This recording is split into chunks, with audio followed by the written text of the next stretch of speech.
hacemos la prótesis, pues tenían problemas de hundimiento como lo vemos. Y vemos pues el polietileno y vemos el metal en el cual se implanta. Aquí hay artículos de la época pues que empiezan a mencionar y empiezan a hablar sobre este tipo de prótesis. Esta es la prótesis de Irving. Esta prótesis de Irving, pues ya podemos aquí ver un esbozo de las prótesis que son las que hoy actualmente pues se están utilizando, pero la falla mostró que el diseño de la prótesis en combinación con su geometría produjo sobrecarga en los tejidos blandos y producía la subsidencia y producía el aflojamiento. Esta prótesis de Beck-Stiefel también en los años 70, lo que estaba también, pues fuera una de las que estábamos mencionando, también tenía el problema de que producía esta sobrecarga más que todo sobre el talo. También la clínica Mayo se atrevió a producir o a realizar sus propias prótesis, y un estudio que se realizó más o menos en el 94 de 204 prótesis de esta, demostró que había solo 19% de todos los pacientes que se le hicieron, 179 demostró que solo tenía buen resultado. O sea que se concluyó que esta prótesis no era la indicada. Esta de una prótesis del Newton, sí, exactamente, pues podemos ver cómo se aplicaba y pues tenía la bola enchufe, lo que estábamos hablando mencionalmente, también tenía el problema pues del aflojamiento. Richard Smith, vemos en la parte superior derecha pues que los elementos para poder introducirla o para poder hacer el reemplazo pues son bastante, no son pues un poco limitados en donde está la bola y pues donde está ahí un aparente gancho de Lambot en el cual pues introducíamos este tipo de prótesis.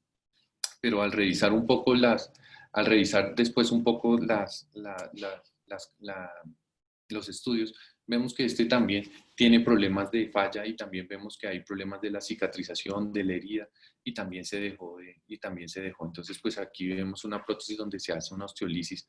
Vean la parte superior donde está la metal y hay un halo de osteolisis y pues hay una deformidad y hay una desviación de esta prótesis.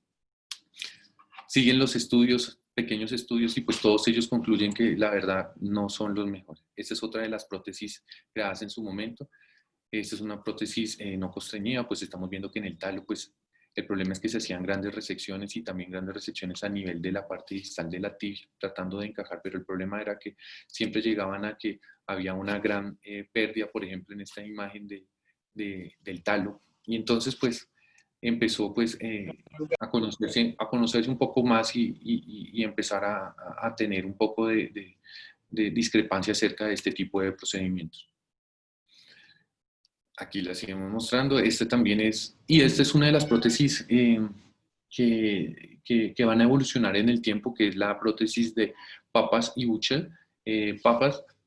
Buchel era un ortopedista de New Jersey y Pappas era un bioingeniero que entre los dos produjeron esta prótesis, pero las primeras prótesis que se hizo llevó el mismo curso que las demás prótesis, una pérdida y una alteración.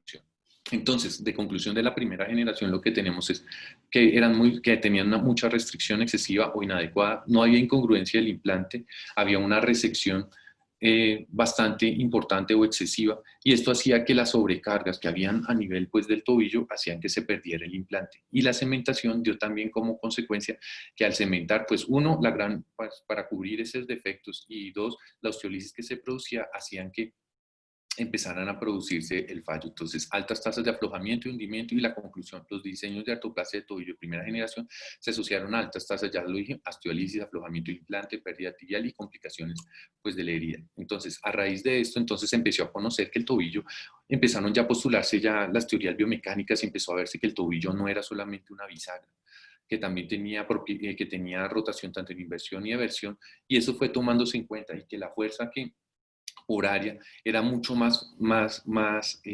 era mucho más que tanto en la rodilla como en la cadera, y que la fuerza o el vector estaba más que todo en el punto medial de la articulación tibio-talar. Entonces, esos son artículos que van hablando cada uno y pues van describiendo de los problemas biomecánicos.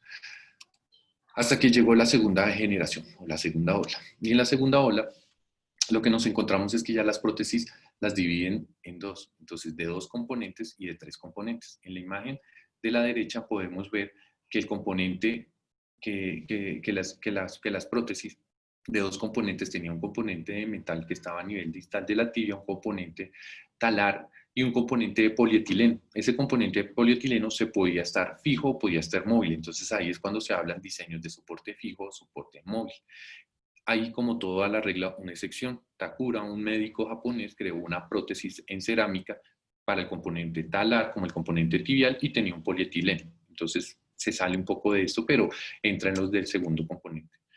Un poco de historia más a partir de 1981 y 1981, la prótesis de buche del Papa se utilizó por primera vez en los Estados Unidos. Y en Europa, la prótesis escandinava se utiliza en el 81 y el sistema Agility en el 92 ya fue autorizada por la FDA. Entonces aquí vemos una imagen de la prótesis del 80 de Buchel Papas, en la cual pues es de 3 componentes. Podemos ver, permítanme un momentillo que quito esto que no veo aquí, eso. Aquí. Entonces aquí podemos ver pues la prótesis de 3 componentes, en la cual lo que permitió es que la cementación se iba dejando un lado atrás, y lo que iban haciendo es que la parte tibial fuera más porosa, o sea, de hidroxiapatita, y que ésta se adhiriera a la parte distal de la tibia, y lo mismo pasaba con la región talar. Entonces aquí ya la vemos pues implantada. Este es uno de los artículos de la época también, en donde pues está la STAR y pues están hablando, y pues donde se ve y tratan de describir cómo es que se hace la implementación de esto. Esta es la prótesis Agility que les estaba mencionando. Esta tiene, pues, cabe considerar que lo que el prospecto era que hacía bastante resección del hueso, hacía una fusión de la sindesmosis peroneo tibial, y el problema es que tenía o pseudoartrosis o no se fusionaba, y producía también pues el aflojamiento. Esos fueron pues. Y aquí está la de Takura, pues que ha venido teniendo la que le di, la técnica, la de cerámica, pues que ha tenido sus evoluciones. Aquí vemos pues en la parte superior e inferior la cerámica y el polietileno. En este momento o en esta época también se vieron bastantes fallos. Vemos la osteólisis que se ve a nivel de la región lateral de la tibia. Entonces, en conclusión, hay 3 olas importantes del 70 al 80, en las cuales ya las mencionamos. Viene del 80 hasta el 2000, que hablan de estas 3 tipos de prótesis, y ya a partir del 2000 se habla de una tercera generación. Esta tercera generación ya hablan de un menisco, de un componente meniscal. Entonces, como ejemplo de ellas está Star, Salton, Inbond, Agility, Zimmer, Integra, Infinity. En el mercado hay más de 20 prótesis, entonces eso hay que tenerlo en cuenta. Entonces, de tercera generación, el principio general de diseño coginente meniscal de 3 componentes es mantener bajas las fuerzas de corte al tener una restricción mínima, y reducir el desgaste del polietileno al tener una congruencia máxima entre las superficies articulares.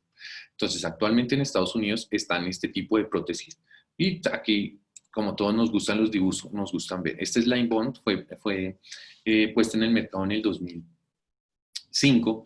La característica de ella es que tiene un vástago, si ustedes lo ven, de componentes, y pues hoy en día se utiliza mucho para revisión. Entonces esta prótesis tiene ahorita ya una segunda etapa. Esta prótesis es la Infinity, también de la compañía Wright. Entonces vemos que es de 2 componentes. Tiene un componente que está pues el polietileno fijo, y pues la porosidad, que es la que le da esa propiedad de adherirse. Cabe resaltar que con el conocimiento de la biomecánica y con el conocimiento de todo lo que hubo atrás, los cortes a nivel de la tibia y el corte talar tienen que ser lo bastante pequeños, pues para que se mantenga la estructura, y de esta manera mantener y que no hayan aflojamientos. Estamos hablando de cortes de menos de 17 milímetros a nivel distal de la tibia, y de 7 milímetros a nivel del domo. Entonces, entre más uno mantenga el stock óseo, pues eso es la teoría, y ese es pues el fundamento con el que se producen todo este tipo de prótesis. Aquí estamos viendo la Salto Talaris, bastante famosa, desde la compañía Integra. Vemos también aquí la Star, que hoy en día es de Stryker. Ella tiene una historia bastante bonita, pero este no es el momento como pues para hablar de cada una, simplemente para que la vayamos conociendo. Esta es Zimmer, que es un implante, y es la única en el mercado actualmente que se hace por un abordaje lateral, donde hay una osteotomía de la fíbula. Y pues lo importante que tiene ella es pues que se va a ver el centro de rotación, menos cortes, y pues que el riego va a estar pues un poco menos comprometido que con un abordaje anterior. Entonces ya lo vamos a ver aquí adelante. Este es Vantage, que son las que se están utilizando ya o se han sido aprobadas últimamente. Esta de aquí de Integra, que es la cadencia. Entonces pues estamos viendo cómo todas estas prótesis son por lo general de dos componentes. Uchel Papas es la que se mantuvo hasta el 2010, estuvo la producción. Esta es una similar a Uchel Papas, que esta es la Zimmer, esta es la llaman la AES, como estamos viendo acá. Y aquí también Sintes, pues no se queda atrás, tiene su prótesis de Mobility. Entonces vemos una serie de gamas, una serie de prótesis, pues que no las traje todas, pero sí quería que tuviéramos conocimiento y un poco de noción de que efectivamente se ha trabajado mucho en esto. Y ya se habla de una cuarta generación. Esta cuarta resección ya resume un poco todos esos componentes bioquímicos. Entonces, entre menos resección mínima, pues el stock óseo va a sostener este tipo de prótesis. El crecimiento óseo va a ser superior con los diferentes tipos de implante de implantes porosos que se les están poniendo a las prótesis de cromo cobalto que son, y la retención del soporte del ligamento y el equilibrio anatómico. Hoy en día todas estas casas comerciales ya están hablando de líneas de reemplazo de tobillos y hasta de revisión por la gran cantidad pues, de prótesis que se está poniendo a nivel mundial. Y ya hablamos un poco pues, de las indicaciones. A partir del 2002 se tenían este artículo de Isli, es un artículo bastante bonito del JAWS, en el cual habla pacientes, cuáles son las indicaciones que tenían, que eran pacientes de mediana edad, o sea, mayores de 50 años, que no sean obesos, que tengan baja demanda, que no sean diabéticos, no fumadores, sin artritis articular adyacentes y una deformidad mínima del retromiembro. Todos estos han venido cambiando con el transcurso de las propiedades que se le han dado pues, a estos elementos y pues la mejoría en el diseño. Entonces, hoy en día pues las artrosis primarias están, por ejemplo, pues todas las enfermedades degenerativas que encontramos, las artritis sistémicas, estamos hablando de artritis reumatoidea que anteriormente pues se tenía cierta, pues siempre se ha tenido cierto respeto, podemos decir, cierta... con este tipo de enfermedad, las artrosis postraumáticas, el reemplazo total de fallido de tobillo, malas uniones. Y aquí cabe recalcar algo que es entre las artrosis secundarias. Antes se hablaba que si había necrosis avascular no se podía hacer este tipo. Ya hoy se habla que si se conserva más de 2/3 del talo se pueden hacer este tipo de implantes. Y pacientes de baja demanda, estamos hablando de senderismo, golf, ciclismo, son los pacientes que se les puede hacer este tipo. Y indicaciones relativas, entonces ahí están pacientes jóvenes activos.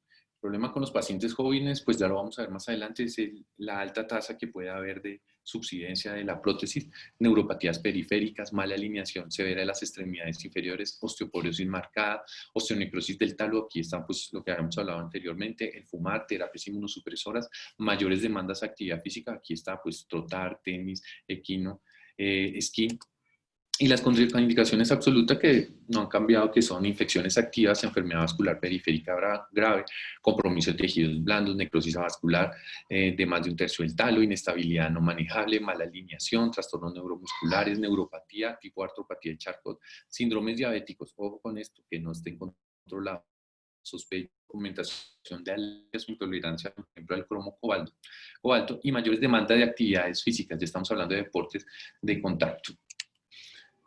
En estos artículos, pues voy a hablar de las tres, una de las más polémicas, pues que siempre se ha hablado, por ejemplo, de la edad. Se hablaba que pacientes de mayores de 50 años, pues eran los candidatos. Hoy en día, pues se le hacen a pacientes menores de 50 años, pero el problema siempre va a ser que tienen mayores tasas de revisión, pero en cuanto a funcionalidad, siempre van a estar igualados con los pacientes mayores de 50. Hablando un poco del peso, todos los artículos, muchos de los artículos que uno busca en bibliografía hablan acerca de que tienen la misma funcionalidad o que no va a haber alguna subsidencia o que no va a haber ningún aflojamiento de este tipo de pacientes. Pero solamente uno, por ejemplo, que dice que hay altas tasas de revisión. Entonces esto es un poco controvertido y vuelve a quedar como en tema de obligatorio o tema de búsqueda de ese conocimiento para poder establecer eso. En cuanto a la diabetes, anteriormente pues se decía que pacientes diabéticos, pero ya se sabe, pacientes controlados y con hemoglobinas menores de 7 son candidatos para poder hacerse este tipo de procedimientos. Estos artículos los avalan de él. Y las deformidades, estamos hablando que deformidades en varo tanto de 20 grados como de 15 grados, anteriormente Anteriormente se tenía un poco de discrepancia con eso, pero se han visto, y estos son dos artículos que mencionan que deformidades en varo mayor de 20 y en valgo de 15 tienen buenos resultados con las artroplasias sin requerir una osteotomía concomitante. Eso es algo pues, que llama mucho la atención. En cuanto a las infecciones, si son infecciones que ya han sido tratadas, osteomielitis o artritis séptica anterior, no dicen una fecha, pero dicen que pueden llegar a tener, se les hacen reemplazos de tobillo a este tipo de pacientes y pues tienen casi igual funcionabilidad y las revisiones pueden ser casi igualadas a los reemplazos de actualmente. Y en cuanto ya a la rigidez de las articulaciones, pues del mismo modo los pacientes que se han sometido previamente a artrodesis o que han desarrollado enfermedad articular adyacente sintomática pueden someterse a artroplasia total de tobillo con resultados que son aceptables. No ganan gran movilidad, pero sí mejoran esa disminución de pérdida de energía que es lo que produce las artrosis a nivel de los tobillos. Entonces aquí vemos ya las recomendaciones, no hay una recomendación A, sino son recomendaciones B y C que se mantienen todavía. Y ya llegando al punto de planeamiento, ese planeamiento que nosotros vamos a hacer de los pacientes es un paciente que siempre va a tener una historia de generación del tobillo, un dolor crónico, un dolor que va a ser mecánico, ya establecido, y los tratamientos conservadores. Aquí no es este no es el momento pues, para hablar de todos los tratamientos conservadores de artrosis de tobillo, pero son de esos pacientes que ya definitivamente el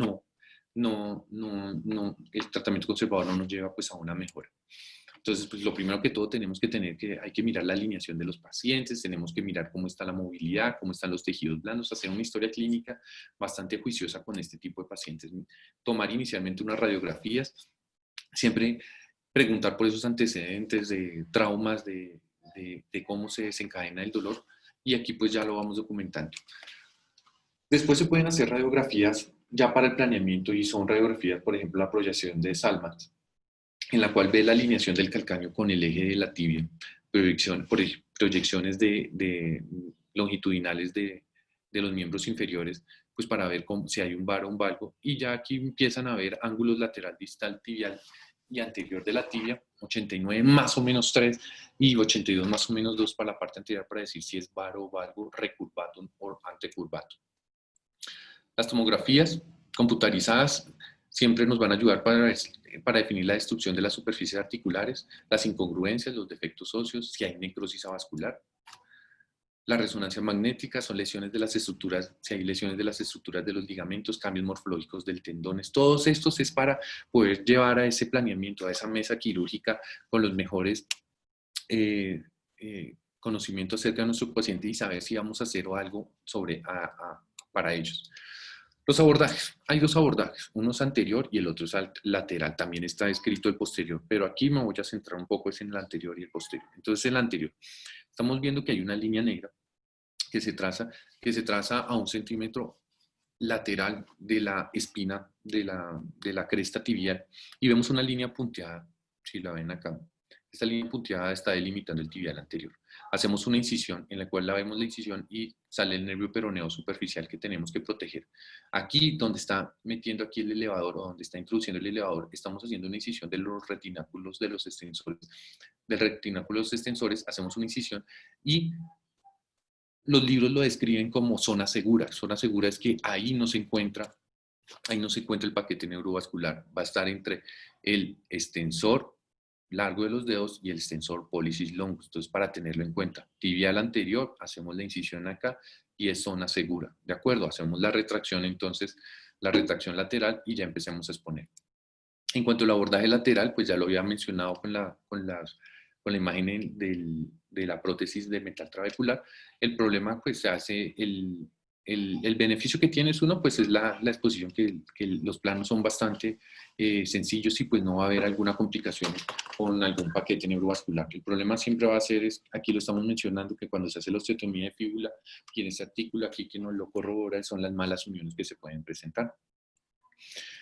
Se pueden hacer procedimientos alternativos, no solamente es el reemplazo de tobillo, entonces se pueden hacer procedimientos alternativos. Y acordémonos siempre de esto, el 50% de las deformidades de las 50% de las artrosis tienen deformidades en el plano coronal.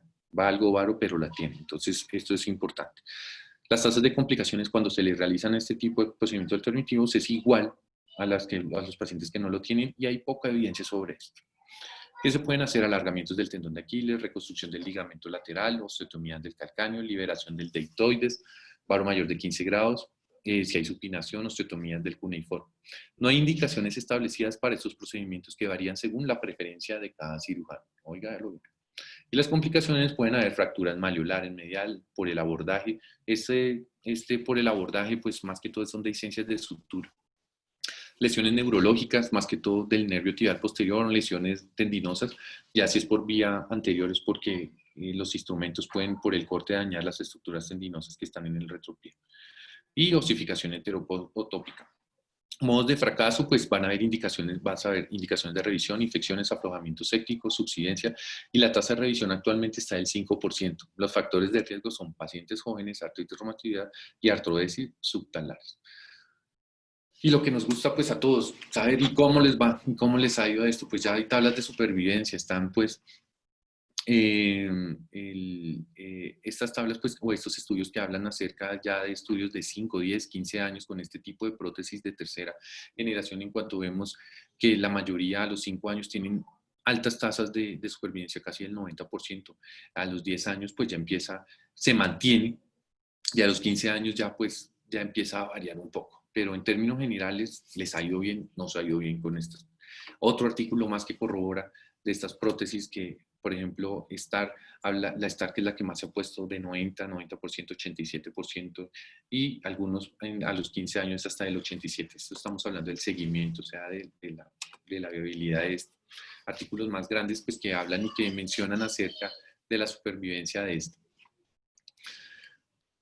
Y ya para terminar, ya para ir dándole un poco ya de ir culminando pues los casos clínicos. Yo pues he tenido la oportunidad durante estos 17, 18, 19, durante estos 4 años pues de hacer 2 prótesis de tobillo, y pues la primera fue en el año 2017, ya lleva 3 años, y soy amiguísimo de la señora y del señor también, o sea que nos comunicamos permanentemente y trato de estar muy atento de mis pacientes. Este es un paciente de 50 años de edad. Es un paciente que tuvo una fractura de cuello de pie, un cuello de pie, sí. Entonces este paciente se le hizo una osteosíntesis. Al cabo de 3 años presenta estos cambios degenerativos con claros dolor, y pues inicialmente lo infiltré, utilizamos bota, pero por la persistencia le hablé de los 2 tipos de procedimiento que existen en el momento, y pues tanto él como yo quedamos en que lo mejor era una artroplastia.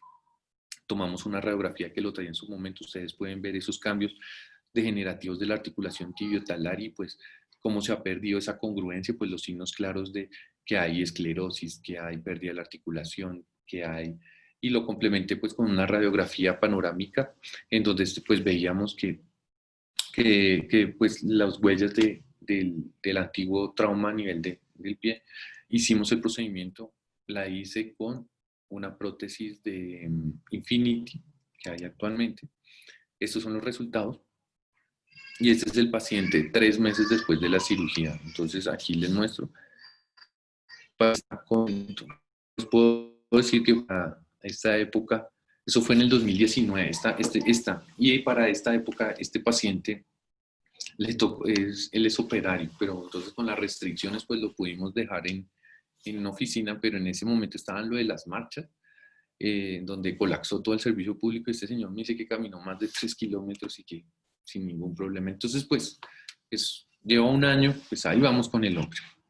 Y esta es una señora, el contraste, es una señora de 68 años de edad con una fractura antigua epilontibial, en donde se veían claros signos de cambios degenerativos, el dolor mecánico, todo lo que tenía. Yo hice este procedimiento, a veces uno dice en 2 tiempos, en un tiempo, lo hice en un solo tiempo.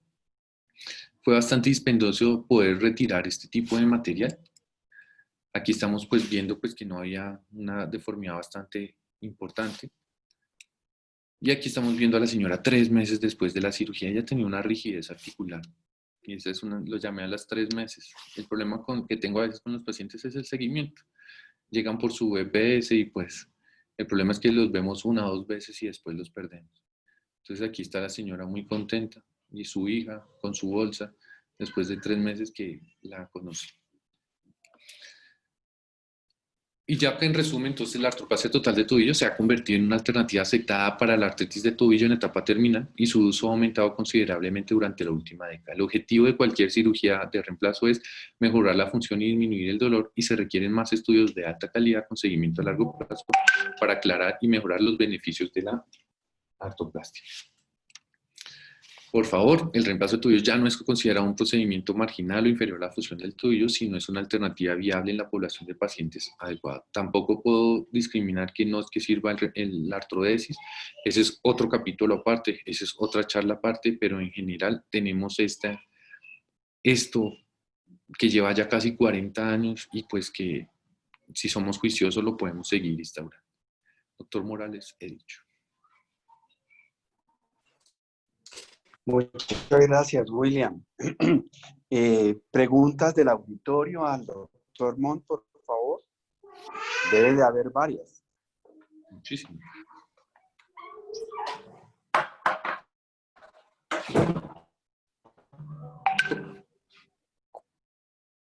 Juan, ¿hay preguntas? Yo tengo una pregunta, profe. Por favor. Profe, ¿qué le dijo Chanley a usted? Por favor. Aló. Aló, profe, ¿me oye? Sí, ahora sí te escucho. Ok, hola, profe, yo sé que usted es alumno del doctor Chanley. Por eso puse ese enunciado que estaba ahí. ¿El que le hablaba cuando usted hablaba de reemplazos de tobillo? No solamente pues de cadera, pero ¿qué le comentó? ¿Qué le decía? Hay varias cosas que decía Chanley. Una de las cosas que hablaba el profesor Chanley era la diferencia biomecánica que hay en la articulación de cadera, de rodilla y de tobillo.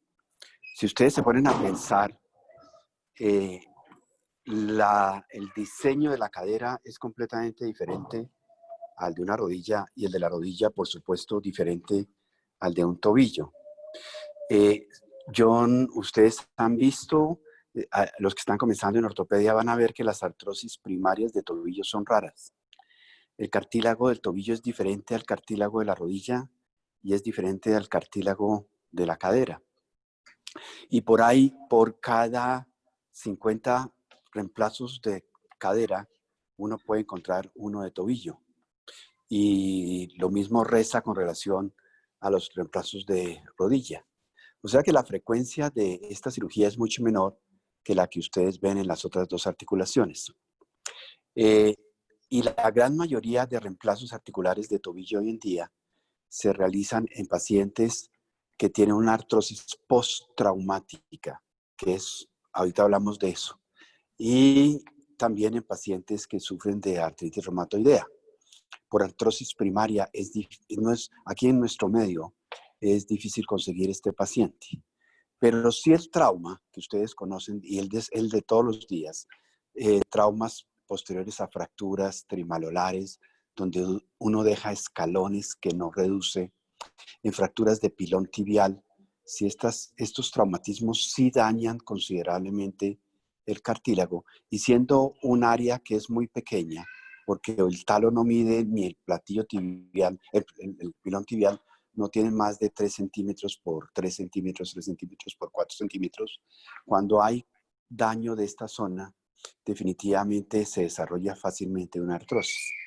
En la época que yo estuve con Chanley, él estaba haciendo solamente reemplazos de tobillo, perdón, de cadera y de rodilla. No hacíamos tobillo, él estaba haciendo estudios, pero llegó su época donde, si ustedes bien vieron en la primera imagen que nos mostró William, de un reemplazo de cadera donde el vástago femoral estaba reemplazando el pilón tibial y abajo le puso una copa. Querían remedar la anatomía de una cadera a un tobillo y obviamente esto no funciona. Entonces esa es la historia de los reemplazos de tobillo, que han tenido muchos diseños desde hace 30, 40 años, y los resultados no son tan halagadores como uno los encuentra en cadera y rodilla, por toda una serie de razones, diseños, porque no se van directamente o semejan la anatomía de la articulación. Y yo diría que a partir de los reemplazos de tercera y cuarta generación, los resultados son buenos. Y como lo acabas de mencionar, pues puede tener a 10 años, uno puede decidir a su paciente que va a tener una satisfacción de por lo menos 85-90%. Son mucho menores que los de cadera y rodilla, pero ahí van. En la fundación nosotros no hemos hecho en unos 4 o 5 años más de 12 reemplazos de tobillo, porque no tenemos los pacientes. Ni aquí en Colombia existe el sentido de enviar a hospitales especializados los reemplazos o las patologías. Entonces, cada nicho hace su patología, su reemplazo, y como si hay varias cosas que tal vez tú no mencionaste, William, para poder uno hacer un buen reemplazo de tobillo, necesita por lo menos quirúrgicamente el tener la experiencia de hacer por lo menos 20, 25 antes de decir uno, ya lo sé hacer. Entonces, mientras no hagas tú un número adecuado de pacientes, vas a tener posibilidades de que tu reemplazo no te funcione tan bien como las estadísticas los dicen. Ahora, esas estadísticas están sesgadas en el sentido que los que reportan sus cirugías muchas veces son los diseñadores de las prótesis. Entonces, en todo esto hay algo, sesgos epidemiológicos que uno tiene que tener en cuenta antes de llevarlos a su cabeza. Pero esa es la historia de los tobillos. Están funcionando. Me gusta que tú continúes haciendo esto. Y en la fundación, a los que están formándose ahora, posibilidades de ver un reemplazo de tobillo lo van a tener. Nosotros hacemos con la doctora Montoya no más de 3 o 4 al año. Pero ahí estamos en esa. Complicaciones hay muchas. Hay complicaciones intraquirúrgicas. Por ejemplo, cada vez que uno comienza a hacer una cirugía de estas, uno tiene que proteger mucho el maléolo medial, porque en el momento de preparar toda la zona del pilón, uno puede romper el maléolo medial, e inclusive muchas gentes le dicen a uno cuando está comenzando que coloque una placa a nivel de la cara interna del maléolo medial provisional para evitar que uno fracture esta estructura. Malposiciones hay, infecciones hay, aflojamientos hay cuando no se colocan bien los elementos. O sea que es cirugía que hay que tener mucho cuidado, y si uno no tiene la experiencia es mejor hacer una artrodesis, que funciona muy bien, y no una artroplastia. Paro por ahí, la doctora Montoya está disponible o está operando. Sí sé. Ay. Aló. Doctor, ¿está conectada la ¿Aló? doctora? Sí, ya. Que no podía conectar el micrófono. Hola a todos. Hola, doctora. William, mil gracias por tu charla. Muy completa, muy organizada. Y estoy de acuerdo con el que el doctor Morales les estaba diciendo hace un rato. Hay muchas cosas que hay que tener en cuenta, no solamente en indicaciones, complicaciones, sino en digamos, en las patologías asociadas y en el paciente, para escoger un paciente adecuado para un procedimiento de reemplazo total de tobillo. Como decía el doctor Morales, nosotros no tenemos un volumen muy grande de pacientes para este procedimiento, pero más o menos 2 o 3 al año, por lo cual tampoco cambiamos de tipo de prótesis de manera frecuente, porque pues para hacer una curva de aprendizaje del reemplazo total de tobillo pues se requieren múltiples cirugías, y si uno con un volumen pequeño está probando diferentes prótesis, pues no va a poder llegar a su curva de aprendizaje en esa técnica quirúrgica específica. No tengo por ahora nada más que decir. Muchas gracias a William por acompañarnos, y pues esperemos que podamos seguir haciendo charlas en conjunto con los fellows que ya están ejerciendo sus actividades en otros sitios. Que se envainan solitos ahora.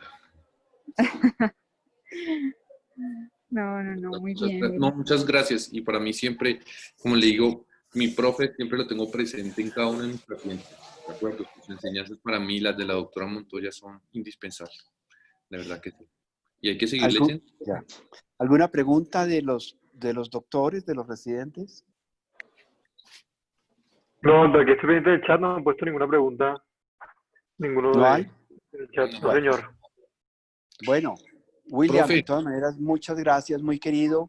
Ve preparando otra charlita, ¿no? Esta pandemia va a durar muchos meses. Listo, Necesitamos profe. Usted darle me a hablar. pone. Hagamos un poquito, tú ves mucho trauma, prepara alguna trauma de, ¿sabes qué podías hacernos? ¿Qué quieres? Una fracturas de calcáneo, ¿ok? Listo, listo. Bueno, bonita. Listo, listo. la hacemos. Ok, Listo, profe. William, un placer escucharte. No, Saludos a chao tu a todos. familia. Muchas gracias por la Muchachos, a los residentes que tengan un buen fin de semana, cuídense. Por favor, no se me contaminen. Bueno, Muchas gracias, gracias, doctor. doctor. igualmente. Bueno, Feliz puente chao. para todos. Chao. compañía. Bueno, Chao, Chao, Dianira, doctor. chao. Doctora.